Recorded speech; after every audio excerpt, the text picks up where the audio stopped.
call hearing here. Eclectic Rambling. It's Friday night, and I've got a nasty echo. I thought I had this thing going through the.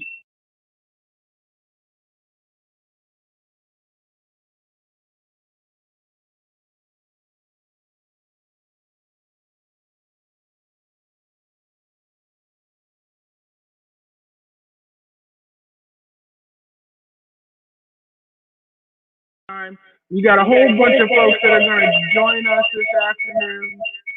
And I'm sorry, I'm getting feedback off of my mic, and it looks like I might have.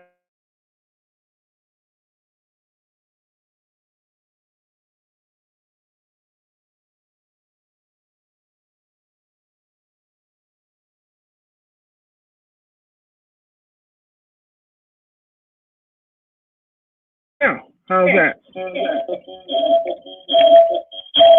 I'm going to have to tell it to listen to. Hold on a second, let's do this. Audio.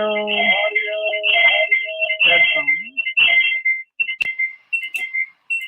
No idea. This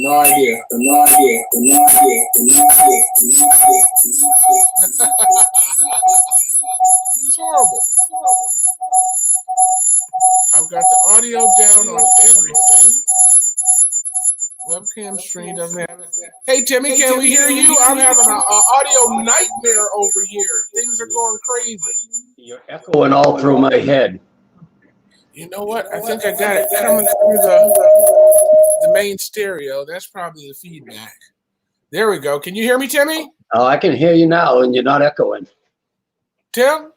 Yo. Are you there? Are you there? I'm here. No, I can't hear you either. No.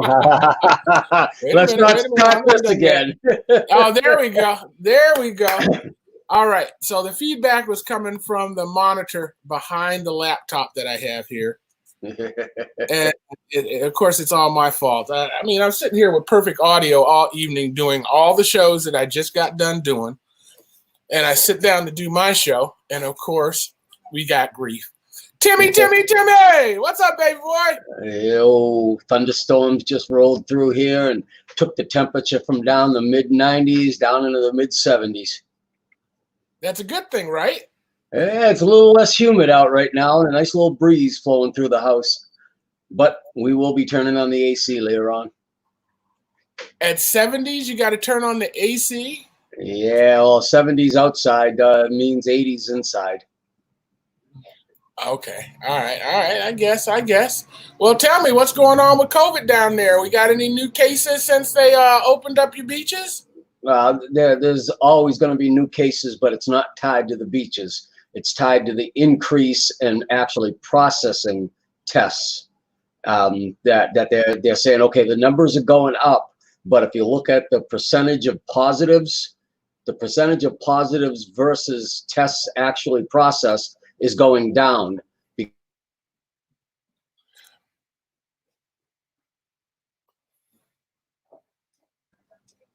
All right, I lost you there for a minute. You stuttered. They said the tests are going down. So you're saying because they're now doing 1 million tests, they're getting more positives because they're doing more tests. Yeah, because they process more tests, that's correct. But the percentage of tests that come back positive is going down. Okay, now you're the guy that got tested 4 times and they came back negative, positive, negative, and what are you now? No, I'm not the guy. I know the guy. And he's negative. And actually, on his Facebook page today, he's got pictures of his camper set up out here at a campsite right on the Gulf, overlooking the Gulf there, and he's enjoying his weekend free and clear of COVID quarantine. Nice. Well, they just extended the quarantine here, and I don't even know how long they extended it till. Yeah, well, that's the stay-at-home order. But I mean, he was actually under quarantine. They told him, "You're under." Yeah. Well, I mean, as long as he's by himself in his camper on the dunes, isn't that quarantine? Well, you could say that, but you know, it's at a public campground that's very busy, this weekend, and but he's got his 6 feet of social distancing around his camper. And that's his dog on a leash or what? Nah, he's got a beautiful spot. It's since it's a camper and not a tent, he's in the camper zone, and they got some beautiful camper zone spots at this campsite. Now, for some reason, I thought you were a camper. Oh, I camp with the Boy Scouts all the time. I did a couple of family camping trips with, that weren't Boy Scout related, but majority of my camping as an adult since I got out of the Marine Corps has been Boy Scouts camping. Well, that's a different kind of camping now. That's a different kind of camping. That's not what he's doing. You know what I'm saying? Oh, no. He's got that camper set up. He's got his little portable lanai set up and his cooler with all his adult refreshments and the things that I could never take on a Boy Scout camping trip. Exactly. Everything you can't have. So, all right, I feel you. My kid is talking about wanting to go camping. Marcus said he wants to go Sleeping Bear Dunes. What's that? It's a park in Michigan, in Upper Michigan, on the west side of the state, that has these big giant, 1,000-foot, 500-foot sand dunes. That you climb up and you jump down, and there's a bunch of them between the road and the lake. So it takes like 2.5 hours to walk from the parking lot to the lake, just because you're going up and down sand dunes like you're in the Sahara Desert. Wow. Yeah, I said I'll watch from the car. I'll drive you there. I'll get a 4-wheeler. I'll meet you at the lake. Well, I did it once in my 20s, and I regretted it. I really did. I mean, it's 2.5 hours in. It's 4 hours back because you're just totally exhausted and tired of trudging through sand. It's horrible. It gave me a whole new respect for the Bedouins. Yeah, when in early 1981. Lieutenant says to me, "Hey, I was just getting back from an operation." He says, "Don't get comfortable. Unpack, do your laundry, repack, because we're sending you out to Wilson Beach, California next week." And I said, "Wilson Beach, California? Never heard of it, but it sounds nice." And everybody started laughing. Okay, didn't think nothing of it. Got on the plane finally, and we landed. And they said, "Welcome to Wilson Beach." And I stepped off the plane. It was in a place called 29 Palms, California. And I looked around and I said, okay, I see the sand, but where's the water? And the guy pointed down at the base of the mountain and said, well, when it rains heavy, there's a lake over there. When it rains heavy. When it rains heavy. I thought you were going to say, I don't see 29 palms. I only see 3 of them. Years later, I got stationed out there as a permanent duty station, and the joke was always, well, it used to be 29 palms, but now there's only 28. One died. Unbelievable. So how far away was it from civilization? That was my big joke. So you know where Palm Springs is out there in California, right? Yes. Okay, so if you come out of LA or come across from the Arizona on I-10 and you get to Palm Springs, you head north on Route 62, but it's not just like north you're going level. It's north you're going like that up into the high desert. Okay. So you climb some serious elevation going from Palm Springs up to 29 Palms. And but the base itself is 970 square miles of dry, dusty desert. If you don't like to camp in the dirt, and you don't like to hike in the dirt, and you don't like to mountain climb, there ain't nothing there to do for you. So one of my friends said to me one day, but you gotta love this base because it's right in the middle of everything.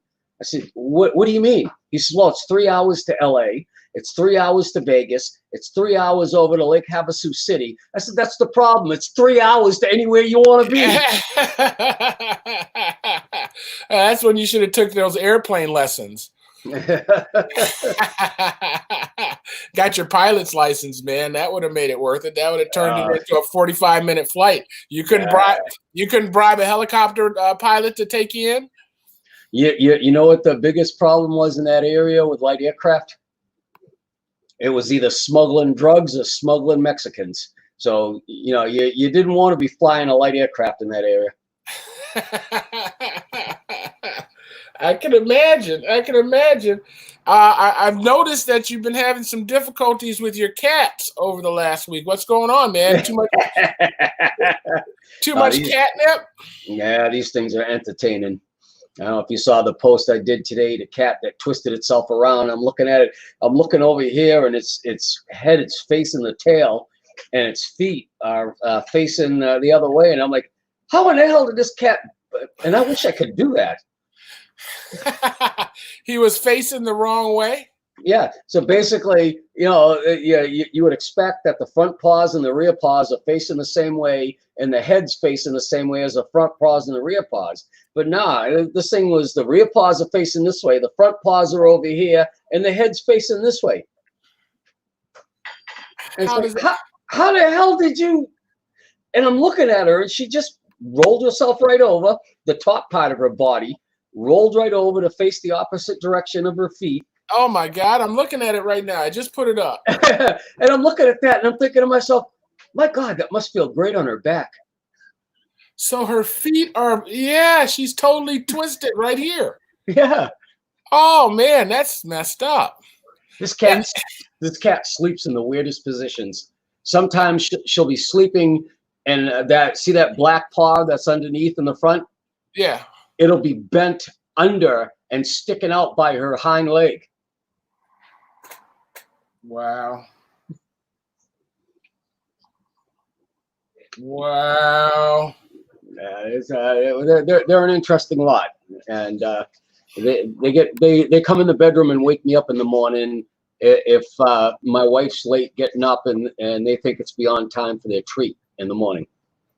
All 5 of them, Timmy. You got 5 of them, man. That's the sign. That's a sign. Yeah, no, not all 5 of them. That one that you just saw in the picture there, and then we have a big gray male named Milo. He's about 20 pounds. And he comes in and he jumps on the bed and starts to walk on top of one of us from the feet all the way up until he sticks his nose in your nose and then starts purring. 20 pounds walking across my stomach with all the surgeries I've had. It feels like 80 pounds. Well, he only did that once, right? And he met the wall? No. No. So I guess you've assigned this cat the job of waking you up. No, he just thinks that's his job, to come let me know that there's no treats in the bowl just yet. So actually it is your fault. You can stop it by putting treats in the bowl before you go to bed at night, right? Or they just they wouldn't be there in the morning. 5 cats, man. They're 5 cats. But the coolest one is the oldest male that we got, all black male. My wife calls him her big black boyfriend. Uh-oh. He is so mellow. He doesn't whine. He doesn't cry. He waits. Well, about this time of night, and maybe a little bit earlier, he'll wait by the front door, and you open up that door, and he goes out, and I don't see him again until the sun comes up. Wow. And he's like 14, 15 years old. And you encourage this behavior is what you're saying. I don't try to stop him. You know your cat's a whore, right? Yeah. He's a DAGG dog. So tell me, did you get a chance to watch anything exciting? What's been your entertainment world like? Last night I caught up with a couple of jarheads that I know from my Marine Corps league, and strangely enough, there was a pitcher of Bud Light on the table, and I was the only Bud Light drinker. And then after the pitchers were gone, there was this stuff called Jameson's. Timmy, Timmy, you're starting to sound a little alcoholic, aren't you? Aren't you on medications like Oxycontins and all that kind of shit? Are you they gave me the oxycodone for whenever the pain gets too bad, but I've actually found a way that I can lay and the pain just goes away. And that's on a bottle of Jameson, it sounds like. No, it's not on a bottle of Jameson. but it allows me to stay clear of the oxycodone, so I don't have to make choices. Nice. So how the kids doing? The kids are doing well. My daughter is over here enjoying something. The smart daughter that I like? Yeah, the smart daughter that you like. Yep. Yeah, she's nice. She's over here mowing on something. Oh, shepherd's pie. Tell her to come over here and tell me what's going on in her world. Is she camera shy? I don't know. Come on over here, girl. She can't hear you, but I'll see if I can get her to come over. Come on over. I want you to join the show and say hi. Yay! Hey, Paul. Oh, Dad, your webcam is. No, it focused up. It focused up. There you go. Well, how are you? Chilling. I'm hosting my own show right now. Is that Margaret? Is that alcoholic? Yeah, I'm 22. Are you really? I am. This is Margarita Goes, brewed in Tampa. Oh, that doesn't even sound good. It's super good if you like margaritas. So wait a minute. The last time I talked to you, you were graduating from some la-di-da college with some la-di-da degree, and you were going to go to work for some la-di-da company. What happened? What'd you do? So, like, I went to a public university, University of South Florida, which is in the top 30 in the country, and then I graduated from them, and now I work for them. Here's Milo coming in. This is a big cat. Hold on a second, Ms. Sherman. We'll be right with you. You can find Milo. That's Milo. Okay, that's the one you like, the black one. That's the one, the 20-pound one that wakes me up. Look at him. He's big as heck. Nice. So tell me you got your dream job and you're living the dream down there. It's pretty chill. I'm a software and web app developer. Lately, I've been training people, which is pretty fun. Training people? You just got the job. I got the job a year and a half ago. And I build apps for college professors. And like a lot of them don't really like using computers, so that's kind of an adventure. Nice. Are they all old heads is what you're telling me? Yeah, a lot of them are pretty old. You can tell which ones are like the 30-year-old assistant professors and which ones are like the 10-year, 80-year-old professors. Why am I looking at your legs and the cat's ass? Because my dad really wanted you to see the cat. Okay, well, good for you. Is it everything you thought it would be? You know, it's not. I didn't think I'd be training people so soon, but I like it. So what's the next step? Hopefully enrolling in grad school for public affairs. And then you're going to start building public affair apps? Yeah. Sweet. Sharima, you're on. All right. Well, thanks so much for joining us. I got another guest coming in. All right. Hello. Hi, Sharima. You gotta go back to my show. Hey, Sharima, how you doing? Hey, Paul, how are you? Well, I'm always wonderful when I see your smiling face. At least that's a lie I'm telling. Sorry, you. I hope people believe it. It sounded pretty good. Yeah. It always sounds good to me. So you've been a busy beaver. What have you been up to? Me? Well, I have been working a lot, and I'm reading a new book. You're reading a new book or writing a new book? Yes. What is the book? Hold on, show us the book. The book I'm reading is by a local Flint author. It's called Authoring While Black, Assorted Musings from a Black Gen Xer by Andre Lewis. He's a friend of mine. Andre Lewis. Do I know Andre Lewis? Yeah, you might. Well, I'm sure if you saw him, you would know him. Okay. Yeah, he's really great. It's wonderful. This book it's full of vignettes and just stories from his life. About what it is to be a black man, to be a black professional, and to be a family man. And and Andre's got a great sense of humor. So it's a good book. It's a great read. I recommend it. Okay, how long have you been reading it? I just got it this week. You just got it this week? I did, and in fact, I'm guessing you bumped into Andre, and he was selling these things out of the back of his car down at the farmer's market, and he tricked you into buying one, didn't he? Actually, he reached out to me and said, "Yo, what's your address?" And so I gave it to him, and the next thing I know, I have got a copy of his book in my hand, and I've been enjoying it. Good. Tim, do you read? If I want to fall asleep, yeah. It's a lost art. You know that? I used to be upset that I wasn't reading as much as I used to. I used to sit on the porch for 15 to 20 minutes a day and read a novel. I remember. I went through that whole Danielle Garibaldin, what is that? Highlander series. 7 books in a summer sitting on the porch. I really did enjoy it. So I think I want to do it again, but I mean, I get my reading actually online. I do so much reading that, but it's not the pleasure reading. You know what I mean? It's not the pick up a book and be surprised about the contents, because that's how I fell into the Highlander series. Yeah. Right. I remember that, Paul. In fact, I have seen you reading down by the river. Yes. There's a spot you have down by the Flint River.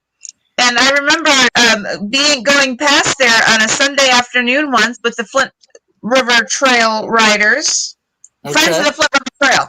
Okay. And I remember saying, "Hey, Paul, how you doing?" And there you were. It was a Sunday afternoon, and you were sitting there reading a book right next to the river. Yeah, that was my spot, man. They bulldozed most of my spots here. I had a couple 4 hiding spots in the city of Flint that were rural settings in an urban environment. One was a driveway that was completely covered with trees. So once you pulled into this driveway, you couldn't see the street. You couldn't see the skyscrapers in downtown. You were just in my own little tropical oasis. And you're saying the city bulldozed all those over? Gone. Yeah. You think they're trying to give you a hint? I think they did. Yeah, they did. Sons of guns. But that's all right. Where there's a will, there's a way. I found other spaces. My problem is now that all my hiding spaces have water on them. And when I take the dogs there to run, they like to chase the geese and the ducks and everything else that goes in the water, and so do they.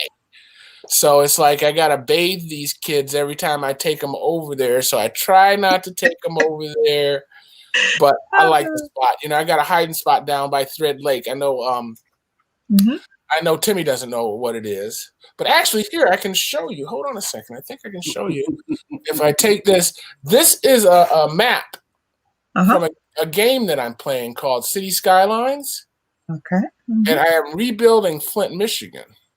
Oh. Does the city know this? Right.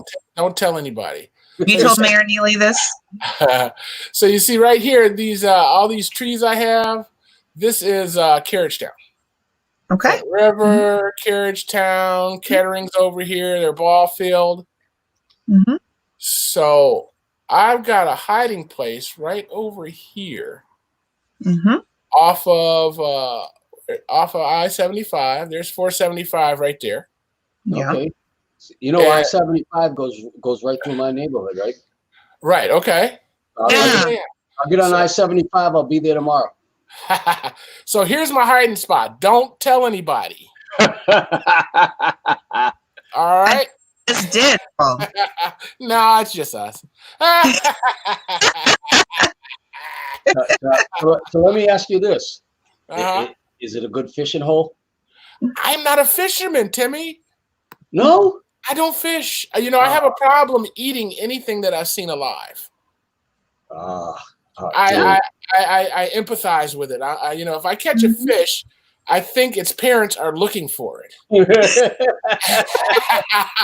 Where's Timmy? Where's Timmy? Do you just see Timmy? And there's signs up at the grocery store and on milk cartons and stuff like that. It really messes me up. Back in September, I went up and spent the weekend with my brother-in-law up in Cleveland, and we spent the day Saturday out on Lake Erie catching walleye, and then went back and did a walleye fry. Oh my God, what a tasty piece of fish. Wow, it sounds wonderful, Tim. Now, Timmy, I didn't say I wouldn't eat it if I didn't catch it. I can go to Kroger and buy walleye all day long, and my brother-in-law hand it to you. You know what my brother-in-law said the secret was? The panko breading. It was the first time I'd ever eaten anything with panko breading. So describe panko breading. I believe it's an imported breading. I forget where it comes from. Japan, I believe. Okay, so it is Japanese breading, and it just adds a very distinct and very tasty flavor in place of the usual breading you're going to use for frying something. Okay, all right. I'm not against it. Ashreem, I take it you're familiar with it. I am. So the breading is. Yes, you put that on for when you're roasting or grilling or baking, and you can mix it with a little bit of melted butter, and you just sprinkle it over the top. It gives a nice crust to the fish, or even to chicken breast. So what's the difference between that and a cornmeal? An egg wash and cornmeal. That's probably that's just a variation of the panko, and so it's all really good. Actually, I'm going to look it up because I might be in. Yeah, I'm going to just check that. But it's very nice. Yeah. In fact. Yeah. Oh, I'm sorry, Tim. Go ahead. No, I was going to say it did add a great flavor onto that fried fish. It does. Well, in fact, Paul, when you and I knew each other very early on, I came upon you and you were grilling salmon after Juneteenth one night. Right, but I don't put any junk on it. I mean, I put junk on it, but I don't put any junk on it. I'm not going to put any panko on a salmon. That sounds sacrilegious. No. No, you got to try it. You're going to have the fish police beating my door down. What are you doing, sir? Not for being creative. My uncle taught me, as a kid, for rainbow trout. We take that rainbow trout and you get it all cleaned up and whatnot, and then you take a nice slab of butter, a couple of slices of onion, and a couple of slices of lemon, tuck it in the salmon's belly, and wrap it up in tin foil and throw it on the campfire. Wait a minute. Give me that again, Timmy. Give me that again. Yeah. So you take a trout. Once you get it all cleaned up and cleaned out and ready to cook, you put a couple of slabs of butter in the belly with a couple of slices of onion and a couple of slices of lemon, and then wrap it up in tin foil and throw it on the fire. So now wait a minute. Is trout the one that you got to use pliers to take the skin off? No. All right. So you just have to scale it. Well, right? scale it, then gut it. It's more like a peel, but it comes very easy. It's easy to do, huh? Yep. Man, I don't know. I mean, I'm just. You know how to tell the difference between a farm raised and a natural salmon and a trout? The coloring. The pink of the meat. Yeah. The deeper the pink, that indicates natural. So if you get a salmon or a trout that you pick up out of a lake that's very light, pale, that's stocked and it just recently got released. Okay, because I was under the understanding that the orange salmon is dyed. That when you get it in the grocery store, they have dyed it, and that salmon is more of a red. Is more of a red than an orange. My experience is that more of a pink. It's more of a pink color. Matter of fact, my buddy whose house I was over a couple of weeks ago doing this show, he bought a condo and the interior was painted salmon, and he just keeps referring to that effing pink color. I can agree. Well, I had a stark realization. 2 days ago? I went to the meat store, Sharima. I went to the meat store. Do you know what's happened to the meat store? Oh, do tell in these pandemic days. $8.50 a pound for ground beef. Wow. Oh my gosh. It cost me $45 to get 5 pounds of ground beef. I was just at this place called the meat store down near me not too long ago, and for $100 they gave me 5 pounds of ground beef, 5 pounds of pork chop, 5 pounds of Delmonico steak, 5 pounds of chicken breast boneless, and 5 pounds of quarters for $100. Man, you need to go back and stock the freezer, baby. Yeah, well, I'm looking at something a little bit different. There's a couple of local cattlemen down here that are now starting to advertise prices to quarter cows. Yeah, but no, for a full one, but the price includes the butchering. Well, a full cow is $1,200, man, and 3 freezers. So you find a couple of buddies. Okay. Throw your money together, and then you find a farmer that's selling a couple of pigs and do the same thing, and chicken. I agree. I agree. I just you got to have the freezer space. Yep. And now, heaven forbid, now you got to have a generator too. You got $800 worth of meat in the freezer, and if the power goes out, you're in trouble. So there's a little more investment. I was talking to a guy. We went to California, and me and the boys were on some back roads, and there was a garage sale going on. And we pulled into this back road. We went to this garage sale and ended up the guy that was having the garage sale was the canal keeper for the Los Angeles River. Okay, you know that canal that goes through the Los Angeles? Well, that goes all the way up north to Big Sur. Yep. And every 20, 50, 100 miles, they have these houses that are located next to the canals, and the gatekeepers get to live in the houses while they're watching the canals. But he had taken it a step further, and he was also raising cattle. And he was explaining that it's like $1,200 a year to feed a cow. Mm-hmm. You know, with the 3 cows he had, he said he's spending $2,400 a year in the oats and everything else it took to raise the cows. So he says he was selling them for like $800 to $900 a piece, and he was making, a decent amount, but it was still not as much as we thought it was. You know what I mean? Yeah. Mm-hmm. My grandfather kept a cow strictly for the milk. So every fall, the vet would come down and throw on the full arm-length glove and put a calf inside her.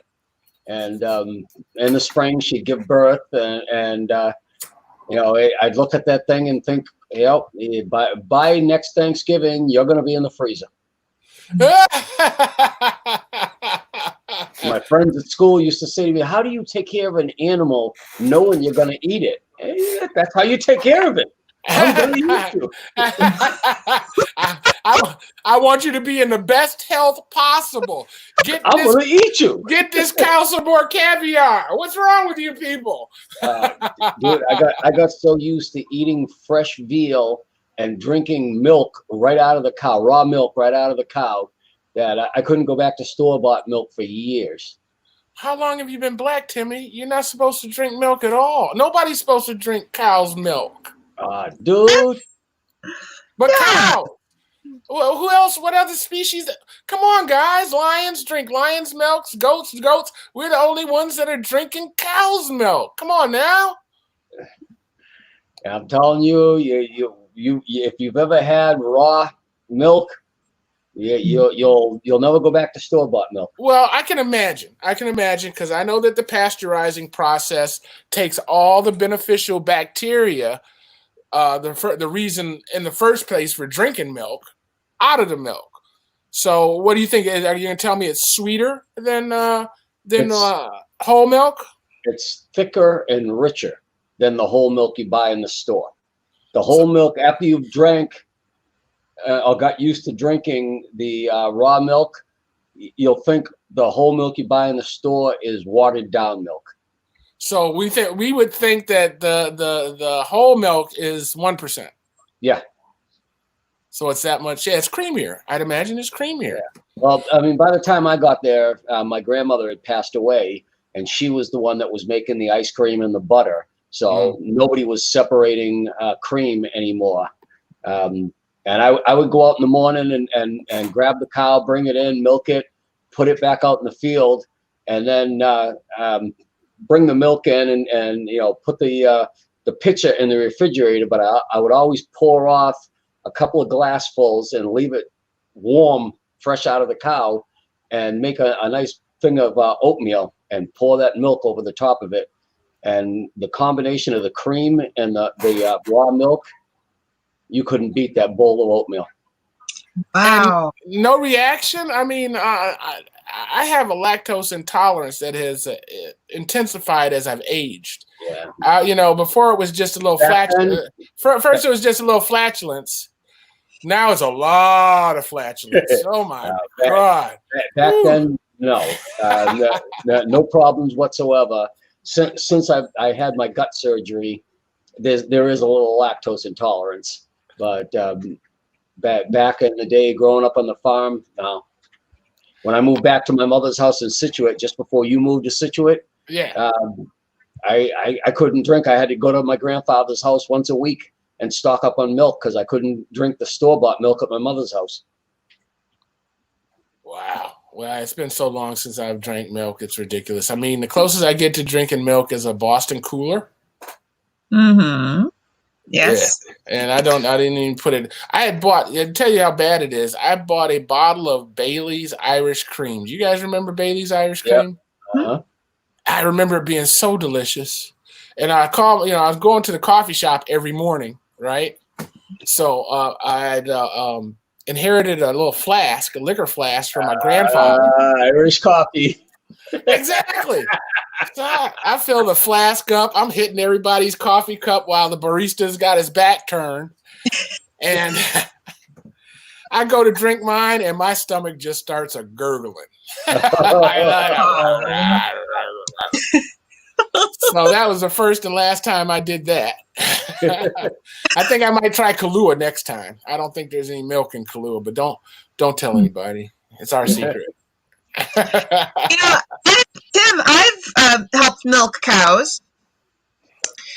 I've done quite a bit of work on farms. In fact, I was just talking to someone today about how we were talking about sheep and how I've helped shear sheep. I was, yes. It was a farmer, a couple of farmers, and they were shearing sheep, and I was a part of the... when did you do this? In Flint? Oh, no. New Zealand. Far away from Flint. It was in New Zealand. So, talk to me. What do you think about the news from New Zealand, how things are going over there? Oh, well, first of all, they have unity about the way that things should be done. Jacinda Ardern is a kick-ass PM. I adore her, love her, and she is really getting some stuff done over there. So, from my understanding, they did a main quarantine, and then they decided to let everybody infect each other. Was that what they did? That was. I think you're thinking of Sweden. Oh, not Sweden. Was it Sweden? Sweden had something going on. They never did a lockdown. Hey, Timmy, tap your camera. You're out of focus. Tap your camera. I was camera. just looking at that. I don't know why. I haven't done anything to adjust it. Well, it knows what ugly looks like, so it's that's what it is. That's that ugly filter. They call it diffusing. Sam, not pay any attention to Paul. So let's talk about. I still want to talk about New Zealand. Yes, I love New Zealand. They've got the. Timmy went to New Zealand and did all that stuff. Sharima used to live there for a little while. Mm-hmm. Yeah, in there. I'm gonna bump my camera here real quick and see if it'll bring it back in. I'm not against it. Well, all right. Well, it's Memorial Day weekend. You got any plans? I'm gonna go on a nice long bike ride. There's a bike trail that I've been wanting to hit up in the area. That's the Genesee River Trail. No, I did that last weekend. Well, I do that a lot anyway. But no, it's a trail between. My understanding is it's between Columbiaville and Otter Lake and Millington. So you're going to drive your bicycle to Otter Lake and then ride around in a circle and then come home? Paul, you make it sound so unfun. No, not at all. I'm just thinking, why wouldn't you just ride your bike to Otter Lake and then turn around and bring your butt back home? I could.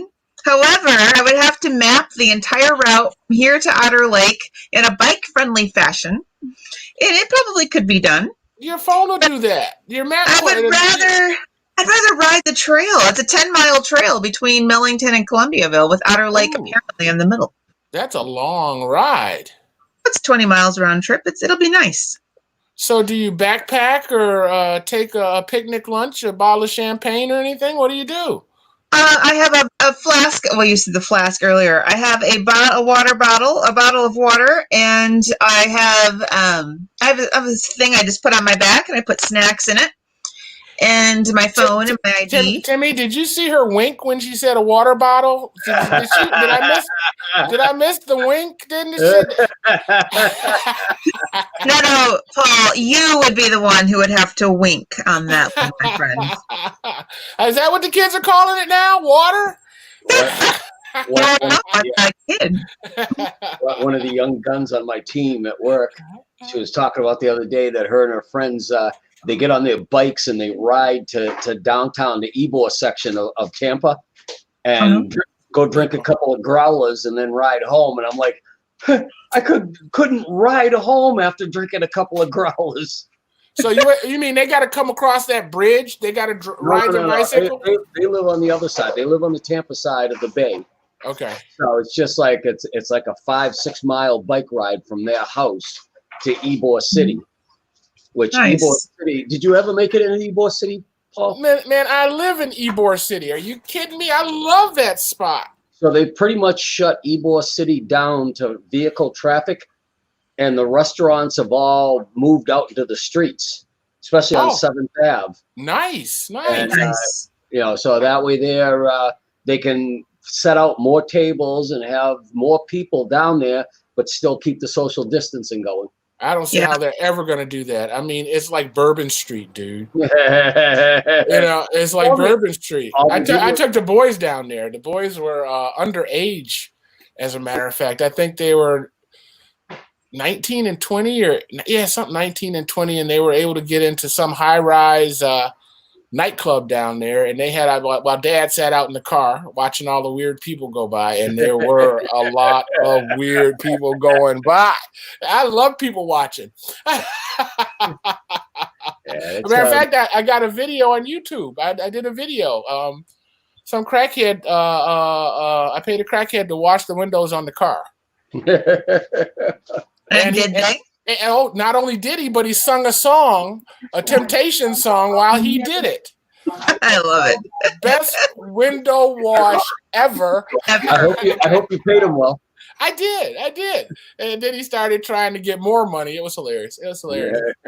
I don't even remember what I named it, but it's on my YouTube channel. I mean, 7th Ave in Ybor City didn't need to have motor vehicle traffic on it anyways. And I'm talking as a person who's driven up 7th Ave, right? Because we actually opened a public health clinic because of the that's where you go for the clientele of this particular clinic, live an alternative lifestyle.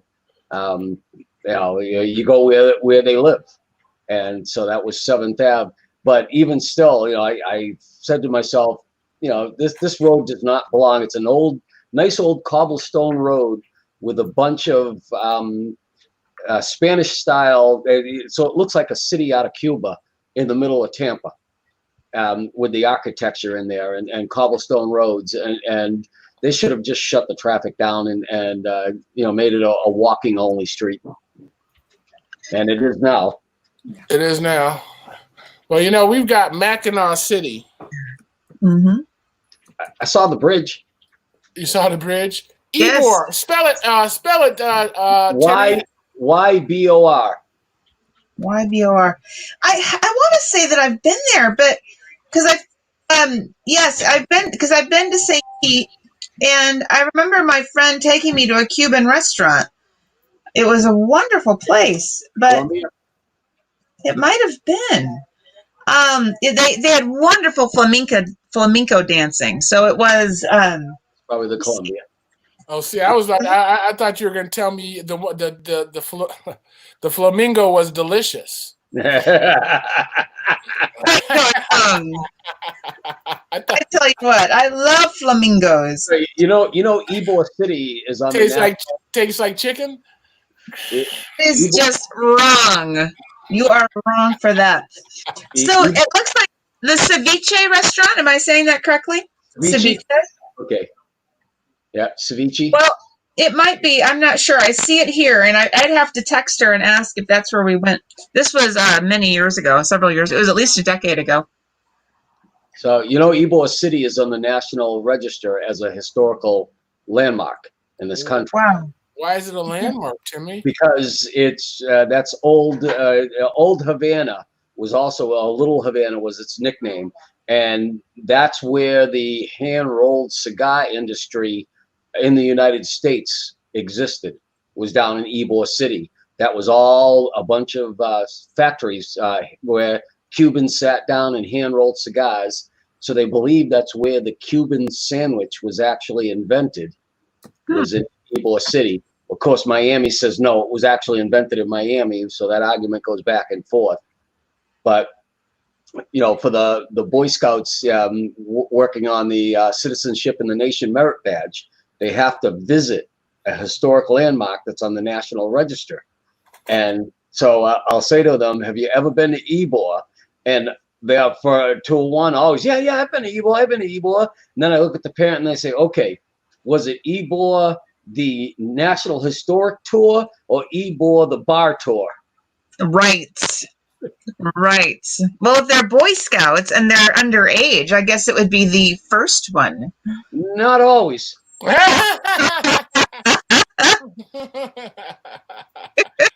on, Timmy. You would think, but not always. Not if you're with them, right? Well, you know, I'm talking to the parents, and it's, oh yeah, we went to the Columbia, and then we went to this place, and we went to that place. Oh, so you hit all the Cuban bars and restaurants, but you didn't go to the National Historic Landmarks in Ybor City, because they have plaques on every one of the buildings. It's a historic landmark. Well, why would you do that? You know, when you could go to the drinking Ybor. That's what I did. I bought a cigar when I was in Ybor City, and that's what I got. I assume that's what you did. I went into the store and told the lady that I wasn't a cigar smoker, but hooked me up with something that would be an experience that I hadn't had. I was at the Columbia one night for a presentation by a vendor, and one of the things that they offered was going to be hand-rolled Cuban cigars. So when it came time, the Cuban guy comes in and sits down with his workbench, and he basically pulls out these pre-made cores and wraps a couple of cigar leaves around it and hands it to you. And I'm like, no, I was looking for hand-rolled from beginning to end, the razor knife to cut the thing and everything. No, it was mostly pre-manufactured. Well, that's not good. I mean, I understand that when I was down in Key West, right? Yeah. I was trying to get a Cuban cigar, live the life of Cuban, and everybody was advertising that they had Cuban cigars. But then in small letters, it would say seeds. So they were saying that the seeds came from Cuba, but it had been grown somewhere else. But actually, what I'm hearing now is that Nicaragua is actually the better place to be getting cigars from, because under the communist rule, they haven't really been taking care of the land, and so the quality of the tobacco isn't the greatest. I've been to Cuba 14 times, and I bought cigars coming back, but it's been, nobody really wants them, so I stopped bringing them back. Oh, really? Just because of smoking in general, or because I don't know. I mean, not too many people smoke cigars anymore, I guess. They don't. My boss used to smoke cigars, big fat cigars, and he was the last person I knew that did that. Yeah. But I got a picture here of me in Ybor City, baby. Look at you. Where am I? There we go. There we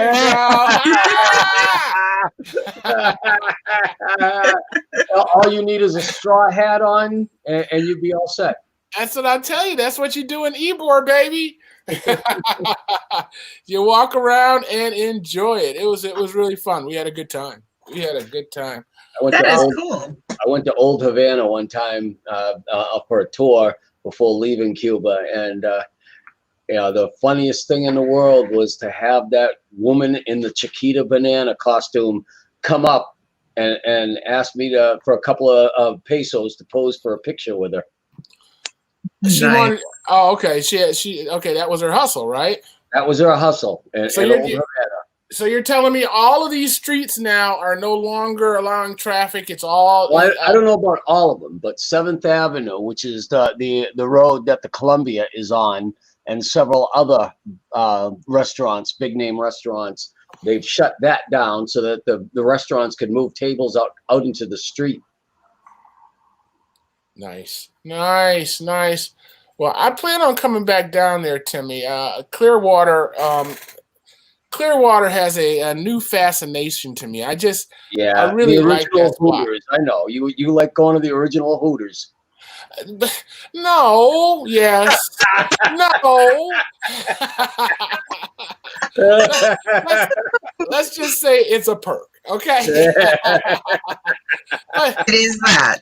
To be honest, I've only been there with you, and that was the first time. So I can't even say that's a thing. I can't even say that's a thing. So what did you boys get up to at Hooters? The wings. Yeah. Oh, right. Yes. Yeah. I don't even think I was impressed with the Hooters waitresses. Oh, is that a fact? Yeah, I think the pauses were on the wrong syllables there.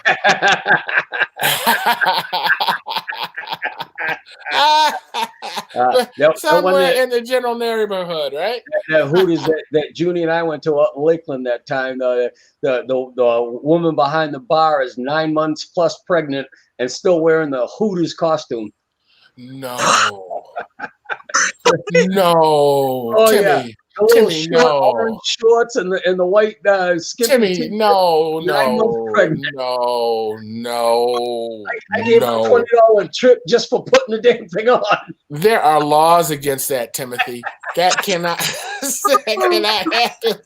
Oh, that's fantastic. That's fantastic. You got to work, You got to work. You got to work. You got to work. But I wouldn't expect her to put that damn costume on, and she did. Oh my goodness. She was rocking it.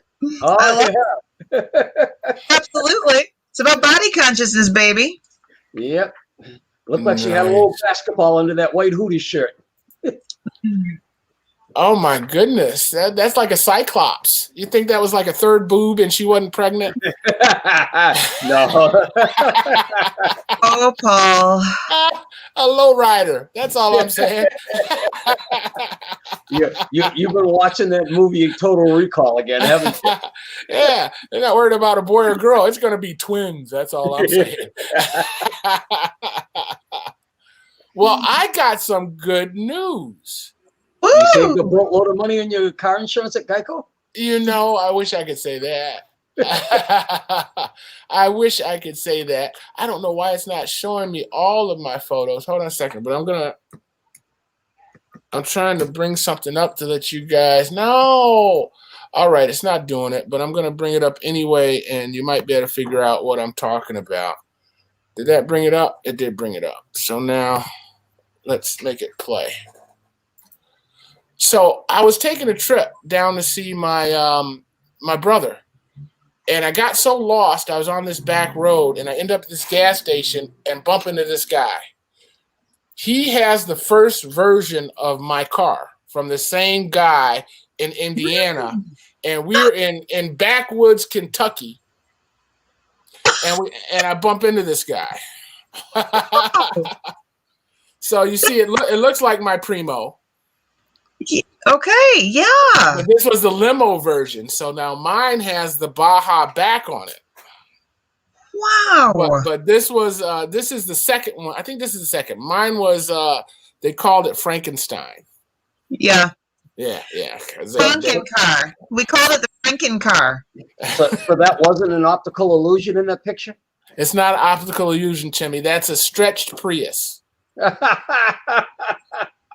It's a limo Prius, and it's wonderful. I've got its sister here in Michigan, and I had some problems with it early on. I don't know what this is going to be, but hopefully it'll show it. A limo Prius. And I had kind of given up on it. I took it back down to Frankenstein to work on, and he said he didn't want to work on it anymore. So I was going to buy a different one that he had. He had a camper down there that was a Prius that had been just stretched 4 foot on the back and bubbled up, so you had enough room to sleep and put a kitchen and whatnot in the back of this Prius. And it was newer, so it had less miles on it. It was in the teens instead of in the 0 digits in age. But it didn't work out. So once it didn't work out, he decided to do me the favor of rebuilding the car. So I got a call today that said that my Primo is ready and waiting for me to come and get it. Wow. So you're going to start a new business? Well, no. I mean, come on. I'm Spectacle Productions. What better vehicle to have than the Primo? You know what I mean? Make a spectacle out of yourself. So, Tim, let me give you an idea of what the Franken car does to downtown Flint. Paul and I were at an art walk on a Friday night a few years ago, and we were parking alongside the street, and we had stopped the car. We were chatting for a few minutes before we got out of the car, and then I turned and I looked out of the window. And there, lined up on the sidewalk, was this long line of people all standing there alongside the car, talking about it and taking photos. Right. Yeah, it was great. Talk about being a celebrity when you're with. My goodness, it was wonderful. And then when we got back into the car, like much later, after we had gone and done the art walk, we had to wade through a whole bunch of other people who were standing there in a long line taking pictures of the car. Right. It was like being on the red carpet. I spend a lot of time explaining what's going on. I actually had to tint the front windows so that I could have some kind of privacy in the car, because everybody, I mean, whenever you come out of wherever you are, somebody's got their hand against the window trying to look inside, and the bottom line is the inside isn't done. No. So, you know, it looks really cool on the outside, but the inside is just a mess. So I got a guy here that said that he would redo the inside, which in all honesty, I'm not interested in investing in. You know what I mean? I'm the only one that sees the inside. Well, so you're not going to do it with shag carpet and chandelier. You know, Spencer. It would match the disco ball, but no.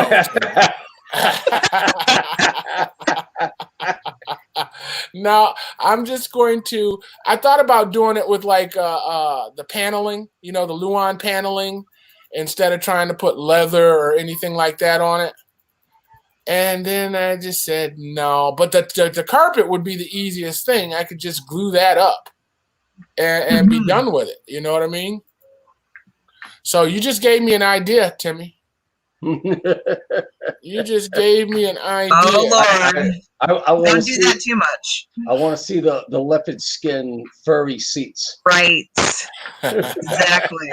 Listen, And the big fuzzy dice. don't think I won't show it to you. Let's see. I guess you can see this. Can you see that? Oh no, I got the wrong window. I am learning how to use this software, and I am enjoying it. But it gives me a little grief every time I need to share a screen. I have got to reset what screen I'm sharing. And it says application, the entire screen. I want you to see all the porn on my desktop. No, we definitely don't want to see that. Yeah, that's not an option. What's going on here? Why are they treating me like this? Yeah, Microsoft Teams is the same way, and I found that it's just easier for me to share my screen and then just bring up what I want on my screen, because if I try to share the application, it's always the wrong application. Well, I've had luck with the sharing the application. It's just I forgot to back out of the. There you go. I forgot to back out of it first and reassign it to the new application window that I wanted to share. Well, listen, man, it's after 10 o'clock actually, so we're supposed to be off the air. And yet we are here. Yeah, so I don't know if I want to leave you with the picture of the Primo. Oh yeah, I got to see the Primo. There it is. There's the Franken car. When I saw that earlier, I swore up and down it was some kind of optical filter you were using. Are you kidding? That's my baby. That's my limo. You know what's really the cutest thing, Timmy, is when I roll down the back window and Isaac sticks his head out. It looks like I'm chauffeuring Isaac around, and he's a movie star. I need to get him some glasses and a hat, and it'll be on and popping. Well, Sharima, say goodbye to the world. Go ahead, say goodbye. Your cameo. All right, everyone. Thank you, Paul, for letting me come on tonight. It was great seeing you again, Tim. Great to see you again. All right, Tim, say, your camera messed up again. What's just, wrong with you, man? It's got to be the software, because I thought it was my eyes, but. Nope. Yeah, good night, everyone. He's 3 beers into it. That's what it is. No, you're 3 beers into it. That's what it is. All right, guys. Later on, man. All righty. Another night, another eclectic ramblings, guys. If you've enjoyed this, what does it say? Hit the like, hit the subscribe, tell your friends. If you'd like to be a guest on the show, make a comment, and we'll be able to see that you're out there. We're always looking for programming for the radio station. We're always looking for program for the TV station, and we're looking for program for live streaming. If you have a desire to do what we do or do better than we do, give us a call at 810-239-2901. That's 810-239-2901. Mom, I used to say that, Mom, all the good I do is because of you, but I got new clothes, and you guys tell me what you think. He says, I want to make sure you guys enjoy the life you're living just until you can live the life you'll enjoy. Peace.